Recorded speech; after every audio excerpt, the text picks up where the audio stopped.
नमस्कार दोस्तों, योगेश टेक्निकल में आपका फिर से बहुत बहुत स्वागत है। दोस्तों, आपने इस गीजर की आवाज़ को सुना होगा तो उसमें आपने ध्यान दिया होगा तो रिले का साउंड नहीं था। दोस्तों, ये गीजर कस्टमर को काफ़ी दिनों से परेशान कर रहा है। ये अपनी मर्जी से चल जाता है, अच्छी तरह चलता है, लेकिन कई बार ये बिल्कुल भी नहीं चलता काफ़ी कोशिशें करने के बाद। तो आज हम इसी गैस गीजर की फॉल्ट फाइंडिंग करेंगे। अगर आप मेरे चैनल पर नए हैं, चैनल को सब्सक्राइब नहीं किया तो सब्सक्राइब अवश्य कर लीजिएगा और चैनल को सब्सक्राइब करने के साथ साथ वीडियो को शेयर भी अवश्य कर दीजिएगा। तो अभी आप इसका साउंड सुनिए।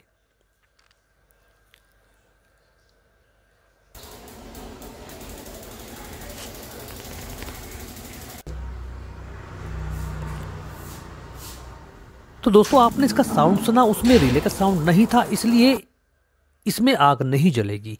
लेकिन कुछ देर पहले ये बिल्कुल ठीक चल रहा था।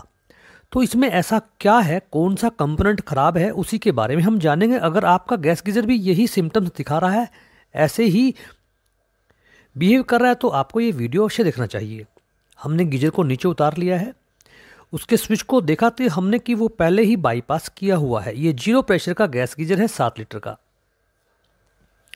अब हम इसको दोबारा से नीचे चलाकर देखेंगे और इसे मैंने चलाया, लेकिन चलाने से पहले मेरा ध्यान इसके बैटरी बॉक्स की स्ट्रिप पर पड़ा जिसमें जंग लगा हुआ था। तो दिमाग में ये ख्याल आया, क्या इसी वजह से हमारा ये गैस गीजर कभी चल जाता है या कभी नहीं चलता, क्या यही एक वजह हो सकती है। तो सबसे पहले हमने इसी वजह को ठीक करने की ठानी और उस स्ट्रिप को हमने फाइल से बिल्कुल साफ़ कर दिया अच्छी तरह से। उसके पूरे जंग को उतारकर हमने फिर दोबारा से बैटरी डालकर फिर दोबारा से कोशिश की गैस गीजर को चलाने की। काफ़ी कोशिशें हम कर रहे हैं तो रिले लगातार उठ रही है और सही काम कर रही है, यानी कि इसमें आग अब जल जाएगी। लेकिन हमारा ये एक्सपेरिमेंट कहिए या फिर ये हमारी फॉल्ट फाइंडिंग कहिए, ये कुछ देर तो ठीक रही, लेकिन उसके बाद फिर से वही काम हुआ कि रिले दोबारा से नहीं उठ पा रही और वो मिसिंग कर जाती है। तो इससे आगे हमें क्या कंपोनेंट को चेंज करना है या क्या हम ऐसे ही कार्य कर सकते हैं, इन्हीं बातों को आगे हम वीडियो में जानेंगे। अभी आप देखिए, बिल्कुल ये रिले ठीक प्रकार से काम कर रही है, लेकिन कुछ देर के बाद इसने काम करना बंद कर दिया, जैसा अभी आप सुन भी पा रहे होंगे। तो इससे आगे हमने सोचा क्या इसकी इलेक्ट्रोमैग्नेटिक रिले ख़राब हो गई है, ये कभी काम करती है कभी नहीं, ऐसा भी हो सकता है। लेकिन इससे पहले हमने सभी जो जैक थे हमारे सेंसर के रिले के वो साफ़ कर लिए ताकि कोई संशय ना रहे। लेकिन उसके बाद भी हमारा गैस गीजर का जो रिले है वो कभी ऑपरेट हो जाता है और कभी नहीं। तो इस संशय को दूर करने के लिए हमने इलेक्ट्रोमैग्नेटिक रिले को चेंज कर दिया। चेंज करने के बाद क्या रिस्पॉन्स आया वो भी हम अभी आगे क्लिप में देख पाएंगे। हमने रिले को चेंज कर दिया और फिर दोबारा से सप्लाई को दिया, तो हमारा ये जो नया रिले था ये बिल्कुल भी ऊपर नहीं उठा, यानी कि इसने कार्य किया ही नहीं। हमने काफ़ी कोशिश की, कई रीटेक लिए, लेकिन फिर भी रिले ऊपर नहीं उठ पा रही थी। तो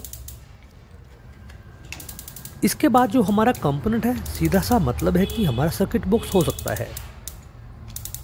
लेकिन दोस्तों, सर्किट बॉक्स बदलने से पहले आपको एक कार्य अवश्य कर लेना चाहिए, जिसके बारे में मैं अभी आपको बताऊंगा।